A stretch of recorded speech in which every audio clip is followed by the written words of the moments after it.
Loading snacks. What it do, Snacker, Snack X, and Snack X? Is this your boy Gage? We're here at Otakon 2024. Otakon! 30th anniversary. It's been a little while since we chatted, right? Which means there's a lot of new stuff.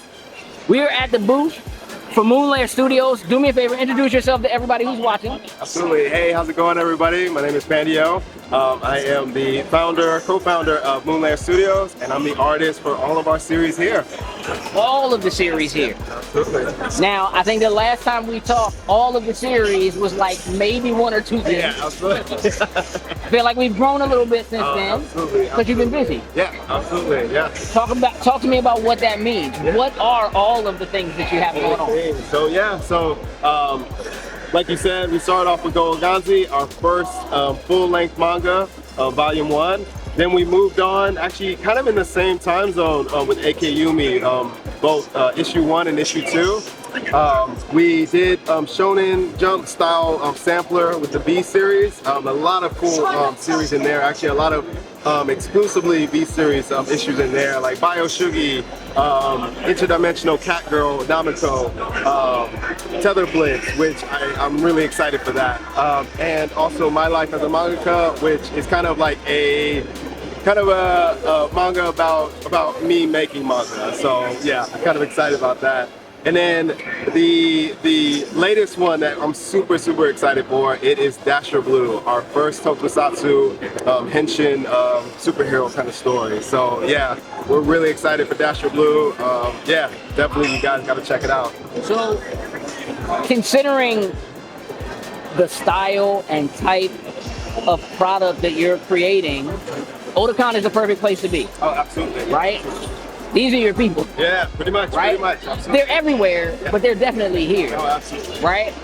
What is it about this particular style? Like, I've seen your artwork.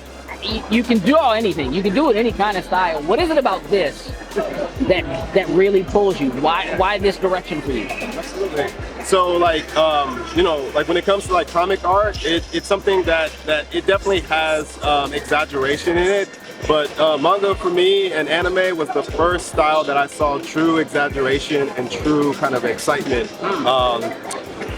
It was all experimental. Like, I mean, from the styles to the stories, it was something that really excited me. I always tell people my first experience with anime and manga was Ninja Scroll. Yeah. Just the elongated necks, just the ultra, if you know, you know. Yeah.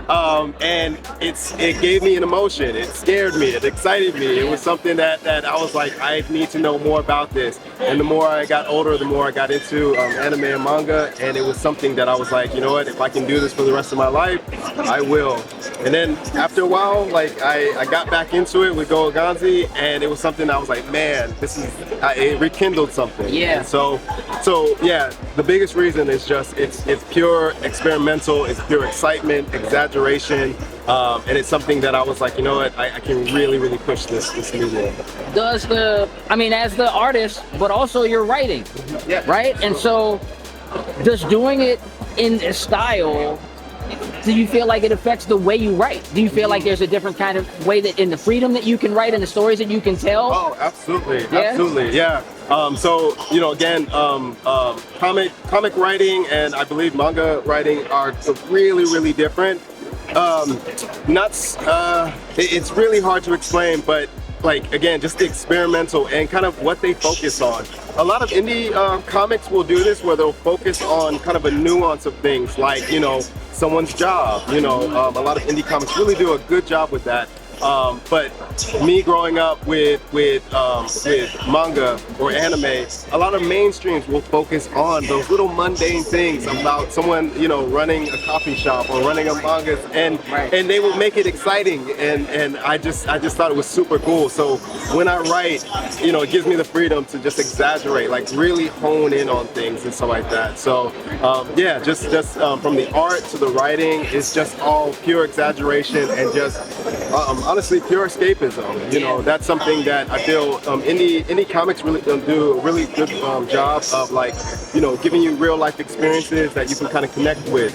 I feel with manga, they really take you out, of things. And in the earlier days of like American cartoons, they did a great job with that, and that's something that I wanted to do with Dasher Blue. Dasher Blue is probably the closest thing to American comics and cartoons, and I feel like they had that sort of parallel experience with manga that we know now to back in the day cartoons and stuff. So yeah. So I want to get into some of the audio we're hearing here because that's important. We're definitely going to get into that, but I do want to ask about, like, as a creator for you, because you're doing both pieces, right? The artwork and the writing, it's kind of the chicken and the egg question. Does the writing, does the thought, the idea come to you first and you write first, and then do you create characters and universe around that from an artistic standpoint, or is it the other way around? Great question. So sometimes it happens either way. Like sometimes I will literally be walking down the road. Actually, just a really quick story. So I was walking past this, either it was like a cigar shop or it was some shop, and I looked up and I saw like a painting of somebody that's looking really sort of like regal, and I was like, oh, that's kind of funny. And immediately something popped in my head where I was like, all right, what if there was like a manga about someone wanted to make like a cult, and they painted this imaginary person, and they were like, this is gonna be our like cult leader, like he's just imaginary, made up. And I was like, that's a manga. So, and it just happens just like that. It comes out of nowhere. It comes out of nowhere. And then sometimes I'll either be writing something or sometimes I'll be drawing a character and I'm like, ooh, what can I use this for? And just based off of how it looks, I'm like, I want to make a sci-fi western, or I want to make a medieval Dragon Slayer, but it takes place in the West. So and actually that's one right there. Exactly. What that does for me is that explains to me why you're so busy, and like we can come to your table at one point and only see one thing, and then come back like a year later and there's 3 things or 4 things because you're just constantly going. Absolutely. So now on that note, let's talk about the audio I hear behind me and what it is, like what Moon Lair Studios really is, all of what it encompasses. Absolutely, absolutely. So it's called Dynamic Manga, and it is something that actually the gentleman, I don't know if you saw the gentleman that was here, Gary Gibbs, aka Okami. He's a voice actor. He was the one who actually created Dynamic Manga. It was something that, you know, he when we first met, he pitched me on the idea. He actually did the voice of Obasi. He was like, I have the vision for it. And we started talking, we became friends, and it just sort of morphed. So what it's gonna be is a full like voiceover cast, full what is it called?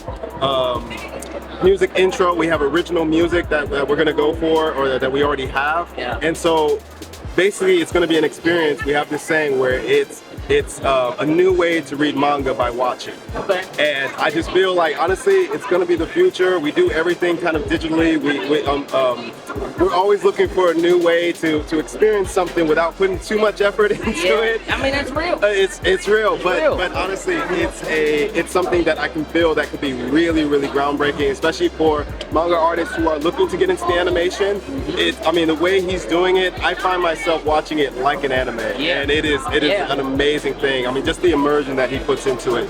So Dynamic Manga is something that we are shooting to have that by this year, either by the end of this year. We're looking to put out 2 full episodes. Are we talking like full color or like black and white manga? So we're talking full color. Yeah. So the only black and white one that we're going to do is Go Ganzi, because that was the first. But AK Yumi is going to be in full color. Okami, Gary, he's just like me. Like, as soon as I put something out, he's like, yo, send that to me so I can do something with it. So everything that we have, all of our series are going to be turned into Dynamic Manga. When I first showed him Dasher Blue, he was like, yo, you got to send that over to me, because that is pure. That is what this medium is made for. So yeah. Can people expect that all of what they can find in print form, right?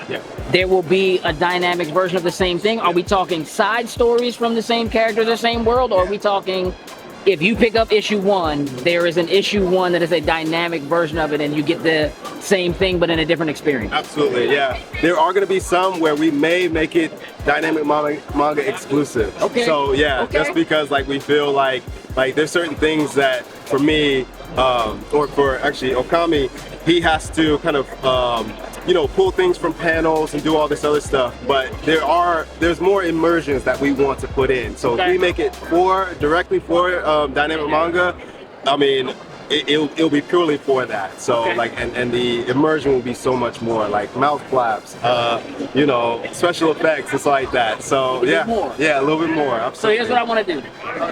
For anybody who's not here, right, and is unfortunately unable to come and see this for themselves directly or pick up a physical copy, how do they do that? How do they follow you? I know that you're talking about a Kickstarter for later on. We want to make sure people are following you, so when you're ready to go, they're right there behind you. How do they do that? How do they find you? So we are really, really active on Instagram. So if you want to go to Lair _studios, you can find us there. You can follow us there. We also have a website where you can pick up all of our from our books to our shirts, and we got more merchandise coming. So that's moonlairstudios.com. You can go there. Definitely, please leave us a review. Yeah. I'm sorry, we can't team? Yeah, and actually this is the crew. This is the team right here. Let's go. We have Mimi. Oh, I'm sorry. MM Smart. That's my I'm sorry. nickname. Yeah, that's it. Fine. Yeah, MM Smart. Editor, co-writer, co-founder, a little bit of everything. and all Website around, runner. Problem solver. This is the problem solver. Getting it done. Right. Yeah. Getting it done. Getting it done. Making sure the books are finished Absolutely. and proper. Yeah. And here. And And here, And absolutely. Yeah, Absolutely. career. Yeah, That's another one. absolutely. Yeah. And All what's types. got the man, the myth, the legend. Yeah, You gonna say my name? Go ahead. Yeah, what's called? Again, he is the creator of the dynamic manga, founder of Command Grab Studios. Amazing voice actor. I mean, seriously. And actually, we're working on a collab for a Sentai story. So you look out for that. Senkai Tenjin. Okay. And yeah, it's gonna be amazing. Okay. Thank you. I know I introduced Hiring all manager. of you. Yeah, Bring there you people go. in. There you go. Everything. Absolutely. Yeah. Doing it all. absolutely. Video Yeah. editor. There you go. Yeah. Yeah. So now, are there individual places where we can follow you guys? Obviously, you know, we want to make sure people are following Lair. Where can they follow and keep up with you all? Just in case there's something that gets to one that doesn't get to the other, or something like that.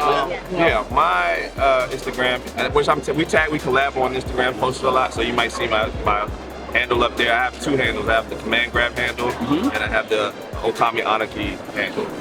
Yeah. All one word. OKAMIANIKI. Amazing. Yeah, I know. I do have a personal. It's Mimi_XCI. That's why he said Mimi. But everything I do is through Lair. We're bonded. Collaborative team. Power couple. Awesome. Yes. Awesome. Well, look, we don't want to take up any more time because we know this is business over here, right? We want to make sure business keeps going. So thank you guys for taking the time to talk to us. You all know what to do. Make sure you follow all of them because you're following us. And when we tell you to follow somebody, that means it's legit. You know what I'm saying? I'm out. Toodles and loose. Appreciate it. Take it easy. See you on the moon. There you go. What it do, snackers and snackettes? Did you like what you just saw? Would you like to help us grow? Here's what you can do. Shoot over to patreon.com/loading snacks, and don't forget to like, share, and subscribe on your favorite platform of choice. Appreciate you.